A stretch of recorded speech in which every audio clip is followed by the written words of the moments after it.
Properties ಇನ್ ಮೈಸೂರು. ಇದು 3 ಎಕರೆ fully developed ಆಗಿರೋದು ತೋಟ. ಟಾರ್ ರೋಡ್ ಅಡ್ಜಸ್ಟೆಂಟ್ ನೋಡಿ. ಈ ಟಾರ್ ರೋಡ್ ಇದೆಯಲ್ಲ, ಈ ಇದಕ್ಕೆ ಅಗಲ ಇದೆ ರೋಡ್. ಈ ಮುಂದ್ಗಡೆ ಬೌಂಡ್ರಿ ಕವರ್ ಮಾಡಿದಾರಲ್ಲ, ಇದೇ ತೋಟ. ಇದರಲ್ಲಿ ಎಲ್ಲನೂ ಫಸಲು ಕೊಡ್ತಾ ಇರೋಂಥದ್ದು ಗಿಡ ಮರಗಳಿದೆ. ಇದರಲ್ಲಿ ತೆಂಗು, butter fruit, chikoo, guava, ಜಿಮ್ನೆಳ್ಳೆ, ಅರೆಕಾನೆಟ್ಟು, mango, lemon, drumstick, curry leaf, teak wood ಇದೆಲ್ಲ ಹಾಕಿದ್ದಾರೆ. Full red soil. ಅದ್ರ ಜೊತೆಗೆ ಬನಾನಾನು ಹಾಕಿದ್ದಾರೆ ನೋಡಿ. Red soil, full red soil. ಒಂದು ಬೋರ್ವೆಲ್ ಇದೆ.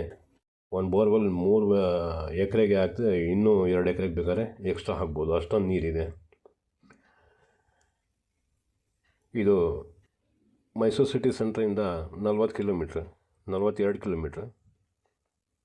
ಬೆಂಗಳೂರಿಂದ 140 kilometre distance. Full tar road.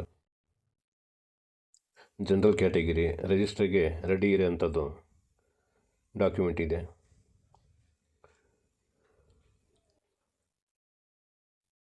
ಎಲ್ಲದರಲ್ಲೂ ಫಸಲು ಬಿಟ್ಟೈತೆ. ತೆಂಗು, ಬಟರ್ ಫ್ರೂಟು, ಚಿಕ್ಕು, ಗಾವಾ, ಜಿಮ್ನೆಳ್ಳೆ, areca nut, mango, lemon, drumstick, curry leaf, teak wood ಇದೆಲ್ಲ ಹಾಕಿದ್ದಾರೆ. ಟಾರ್ ರೋಡ್ಗೂ ಅಡ್ಜಸ್ಟೆಂಟ್ ಇದೆ. ಮತ್ತು ರೆಡ್ ಸಾಯಿಲ್ ಇದೆ.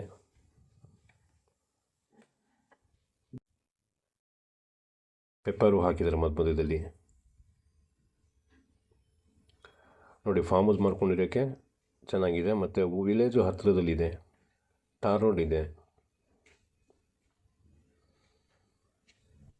ಚಿಕ್ಕ ಗಿಡಗಳು ಯಾವುದೂ ಇಲ್ಲ, ಎಲ್ಲ ಹಣ್ಣು ಕೊಡ್ತಾ ಇರೋಂಥದ್ದೇ ಇರೋದು. ಬೆಂಗಳೂರಿಂದ 140, ಮೈಸೂರಿಂದ 42 ಕಿಲೋಮೀಟ್ರ್.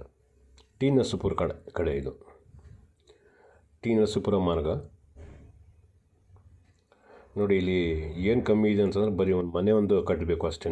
ಮನೆ ಬೇಕಾದರೆ ನಾವೇ ಕಟ್ಟಿಸ್ಕೊಡ್ತೀವಿ ಬೇಕಾದ್ರೆ. ನಮಗೂ ಈ ಥರದ್ದು ಪ್ರಾಪರ್ಟಿಗಳದ್ದು ಸುಮಾರು ರಿಕ್ವೈರ್ಮೆಂಟ್ಸ್ ಇದೆ. ಯಾರಾದರೂ ಡೆವಲಪ್ಡ್ ಆಗಿರೋದು ತೋಟ ಆಗಲಿ ಜಮೀನಾಗಲಿ ಇದು ಸೇಲ್ ಮಾಡೋಂಗಿದ್ರೆ ನಮಗೆ ಸಂಪರ್ಕ ಮಾಡ್ಬೋದು.